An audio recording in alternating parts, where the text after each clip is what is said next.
para po sa ating mga pagdiriwang sa mga susunod na araw. Ang misa po natin bukas ay alas 6 ng umaga. Bagamat may request na sana ay hapon, kaya lang po ay simula na po yun ang simbang gabi natin sa Galalan, 4 o'clock ng hapon, at sa Sulim, 7 o'clock ng gabi. So, bahagi ko.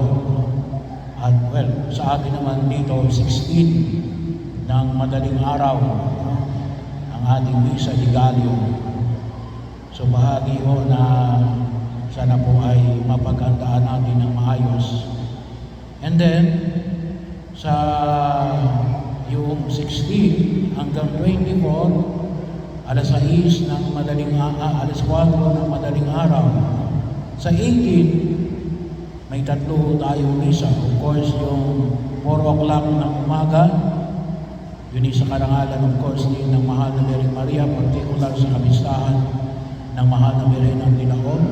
And then 7 o'clock ng umaga, and 5 o'clock ng hapon.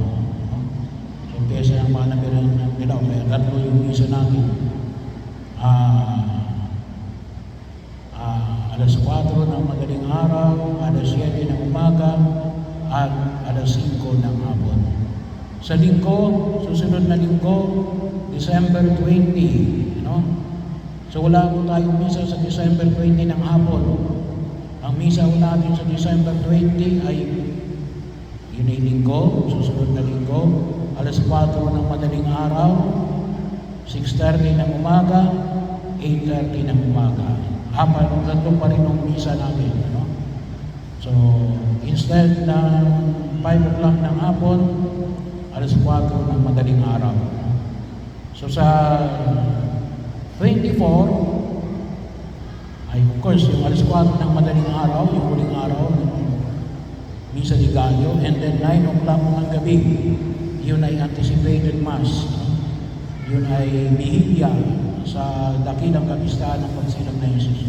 And then 25 ay 6:30 ng umaga at 8:30 ng umaga. Wala na rin pong hapon. At bilang bahagi para makatulong din tayo sa mga kapatid natin na higit na kailangan, inaanyahan kong lahat na maghandog ng alay. So, mayroon na tayong bawat araw, may ilaga tayo para pare-pareho. So, sa 16, ay ang inihiling natin na ihandog ninyo ay kape. Either 3-in-1 o yung single na sa sayo. So, pwede rin na may bahagi yung kape. I-announce ko na lang po bawat simbang gabi, kasi hindi nyo naman maalala.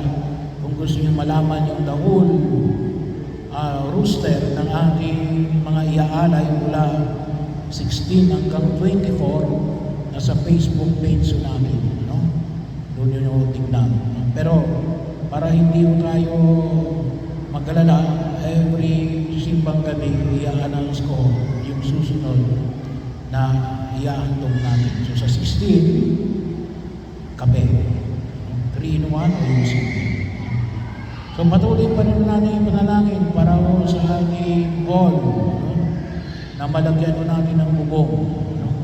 So sana po ay mayan natin, kasi lalong-lalo na ngayong umuulan, tumutulog yung ating parish hall.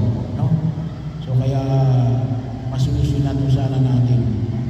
Tayo ay umaasa sa Diyos, sa mga taong may puso na pagbabahagi para din po doon. So muli po, maraming salamat sa iyong patuloy na pagsuporta sa ating mga programa at mga